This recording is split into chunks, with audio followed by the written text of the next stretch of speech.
welcome to my YouTube channel Rajbind English. I am Rajbind Nirala once again in front of you to give you a grammar lesson. आप सभी का स्वागत है मेरे इस YouTube channel राजबिंद English में। चूँकि मैंने इस चैनल का नाम बदल दिया है, पहले मेरे इस चैनल का नाम था RN इंग्लिश स्टडी। कुछ कारणवश मैंने इस चैनल का नाम राजबिंद इंग्लिश कर दिया है। तो प्लीज़ आप लोग यदि आप सर्च करते हैं क्रोम ब्राउज़र में हो, चाहे गूगल में हो, चाहे यूट्यूब पर हो, राजबिंद इंग्लिश करके आप सर्च करेंगे तो मेरा चैनल आपके सामने में प्रकट हो जाएगा, आपके सर्च लिस्ट में आ जाएगा और आप व्यू कर सकते हैं। तो आइए आज हम लोग पढ़ेंगे स्पीच राइटिंग इन इंग्लिश। इससे पहले जो भी मैंने वीडियो बनाया था उसका लिंक मैंने अपने डिस्क्रिप्शन बॉक्स में दे दिया है। उन लिंकों को आप क्लिक करके जितनी सारी वीडियोस हमने डाली है सभी वीडियो को आप देख सकते हैं। आप जो भी क्लास मैंने दिया है उस क्लास को आप समझ सकते हैं, पढ़ सकते हैं। तो आइए चलते हैं बोर्ड पर। How to write speech in English. तो देखिए स्पीच राइटिंग, सबसे पहली बात है कि स्पीच राइटिंग क्या है। तो what is a speech, speech क्या होता है। वैसे हम जानते हैं कि स्पीच जैसे कि भाषण होता है ना, और यह स्पीच हम कहीं भी देते हैं, पब्लिक प्लेस पर देते हैं या किसी भी इंस्टीट्यूशन में देते हैं, या कभी ऐसा मौका मिलता है पब्लिक को संबोधन करने के लिए या किसी भीड़ को या एक जमात को संबोधन करने के लिए, तो वहाँ पर हमें स्पीच देना पड़ता है। लेकिन हम यहाँ पर उन सब बातों की चर्चा करते हुए उस पर चर्चा करेंगे जो एग्जामिनेशन में भी पूछा जाता है। अगर हम एग्जामिनेशन व्यू से अगर तैयारी करेंगे तो हम सभी प्रकार के स्पीच के बारे में जानकारी ले लेंगे। तो यहाँ सबसे पहले प्रश्न है कि व्हाट इज अ स्पीच, यह स्पीच क्या होता है। A speech is a formal talk और discourse delivered to an audience to express thought और opinion over a particular subject matter. Speech एक फॉर्मल टॉक होता है, एक औपचारिक बातें होती हैं, और डिस्कोर्स डिलीवर्ड और एक प्रवचन होता है जो डिलीवर्ड किया जाता है। जो स्पीच देता है वो बताता है, वो बोलता है सामने में जो ऑडियंस होता है, ऑडियंस के सामने में या जो भीड़ है उसके सामने में वो बकता है, अर्थात वो बोलता है, डिलीवर्ड करता है to an audience to express thought. और वो क्यों ऑडियंस को बोलता है, तो अपनी थॉट, अपनी विचार को बताने के लिए, और ओपिनियन, और अपनी ओपिनियन को बताने के लिए over a particular subject matter, किसी खास सब्जेक्ट मैटर पर। तो इस तरह से डिस्ट्रीब्यूशन ऑफ मार्क्स यह है उसके लिए है जो 12वीं की तैयारी कर रहे हैं या 10वीं की तैयारी में है। तो ख़ास तौर से उसमें मार्क्स कितने का रहता है, तो 15 नंबर का होता है। अब हम लोग देख लेते हैं मार्क्स का डिस्ट्रीब्यूशन किस तरह से होता है एग्जामिनेशन में। ख़ास तौर से जो 12वीं के, जो 10+2 के स्टूडेंट हैं या जो 10th में हैं, चाहे वो CBSE में हो, चाहे वो किसी भी बोर्ड के मैट्रिकुलेशन एग्जामिनेशन में हो, तो यहाँ डिस्ट्रीब्यूशन ऑफ मार्क्स में है। फॉर्मेट 1 मार्क का होता है, कंटेंट 4 मार्क्स का होता है, एक्सप्रेशन 5 मार्क्स का होता है, ग्रामेटिकल अक्यूरेसी, एप्रोप्रिएट वर्ड्स और स्पेलिंग में 2.5 मार्क्स का होता है। Coherence and relevance of ideas and style, अर्थात सुसंगता और प्रासंगिकता की जो शैली होती है उसमें 2.5 मार्क्स का होता है। तो इस तरह से टोटल कितना हो गया, 15 मार्क्स का हो गया। तो इस तरह से यह स्पीच का एक फॉर्मेट डिस्ट्रीब्यूशन हो गया, और स्पीच क्या है वो भी आप समझ गए। तो फिर हम लोग अब इससे आगे क्या करते हैं, तो एक फॉर्मेट बनाते हैं और किस पॉइंट पर हमें क्या लिखना है या क्या बोलना है उस पर हम लोग चर्चा करेंगे या उस पर हम लोग जानकारी लेंगे। फॉर्मेट में है इंट्रोडक्शन, परिचय, अटेंशन डिवाइस मतलब ध्यान उपकरण, to gain the attention of the audience मतलब हम जो स्पीच बोलने जा रहे हैं ऑडियंस के सामने में उनका ध्यान हमारी ओर आकर्षित होनी चाहिए। इसके लिए हमें क्या करना होगा। This can be a poem, a quote, a rhetorical question, a story etcetera. इसमें होगा क्या, तो यह पोएम हो सकता है, एक कोट उदाहरण हो सकता है, रेटोरिकल क्वेश्चन मतलब एक अलंकारिक प्रश्न हो सकता है, या स्टोरी हो सकता है, कहानी हो सकती है। क्योंकि हम जब जैसे ही ऑडियंस के सामने में हम जाएंगे कुछ बात बोलने के लिए, स्पीच देने के लिए, चूँकि कम समय रहता है, स्पीच देने के लिए बहुत सारे लोग रहते हैं, बैठे हुए रहते हैं, सभी को 1 मिनट 2 मिनट का समय मिलता है। तो ऐसी परिस्थिति में जब हम जाएंगे तो ऑडियंस हमारी बात को सुने, इसके लिए हमें क्या करना होगा, या तो कोई पोएम से शुरू करना होगा, या कोट से, या रेटोरिकल क्वेश्चन से, या स्टोरी से। लेकिन it should be about 30 seconds, वह केवल 30 सेकेंड का होना चाहिए, ज़्यादा लंबा नहीं होना चाहिए। थीसिस स्टेटमेंट, शोध प्रबंधन में, अर्थात what is the speech about, मेरा स्पीच किसके बारे में है।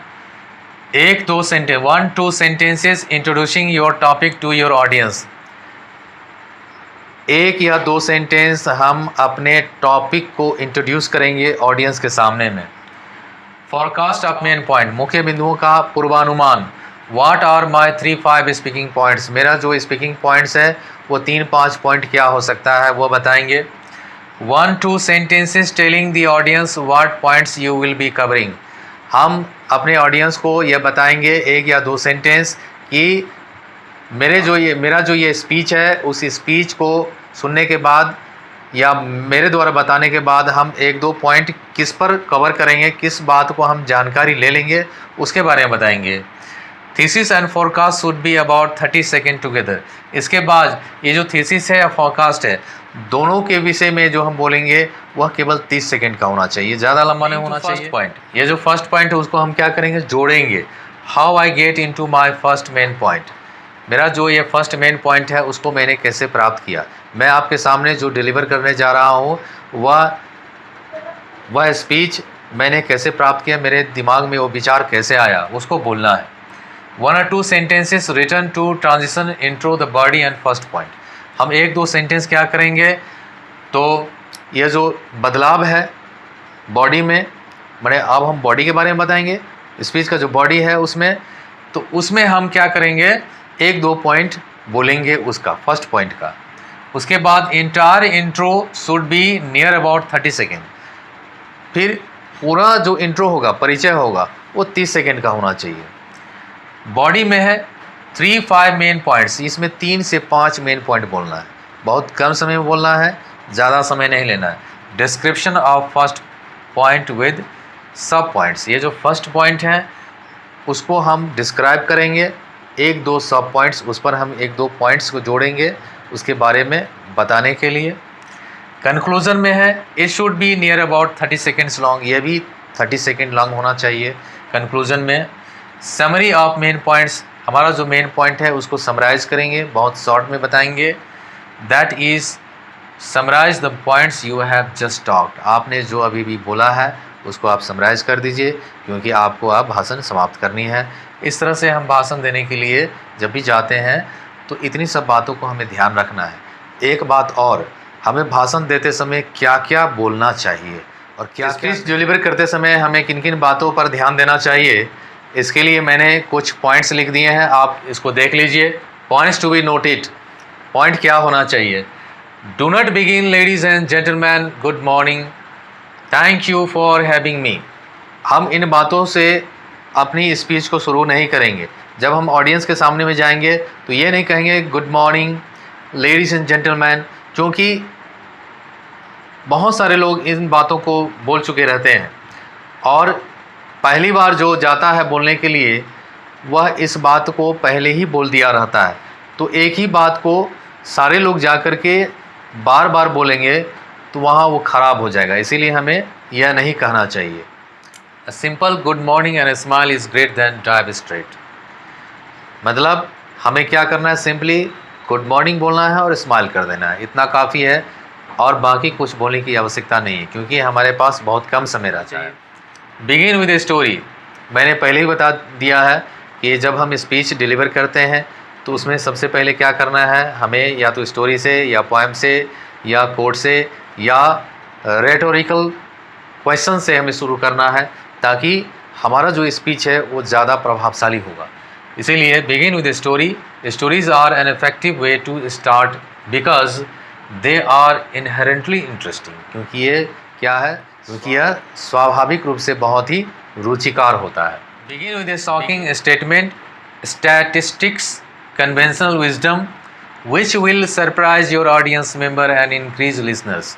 हमें क्या करना है, तो एक शॉकिंग स्टेटमेंट देना, ऐसा स्टेटमेंट देना है कि लोगों को लगे कि नई बात हम बताने जा रहे हैं या नई बात हम बोल रहे हैं, या एक आंकड़ा को बताना है, स्टैटिस्टिक्स, एक आंकड़ा को हमें बताना है, और कन्वेंशनल विजडम मतलब पारंपरिक ज्ञान को बताना है वहाँ पर, जिससे क्या होगा कि ऑडियंस जो होंगे वो सरप्राइज हो जाएंगे, वो आश्चर्यचकित हो जाएंगे और उनका ध्यान हमारी ओर आकर्षित हो जाएगा।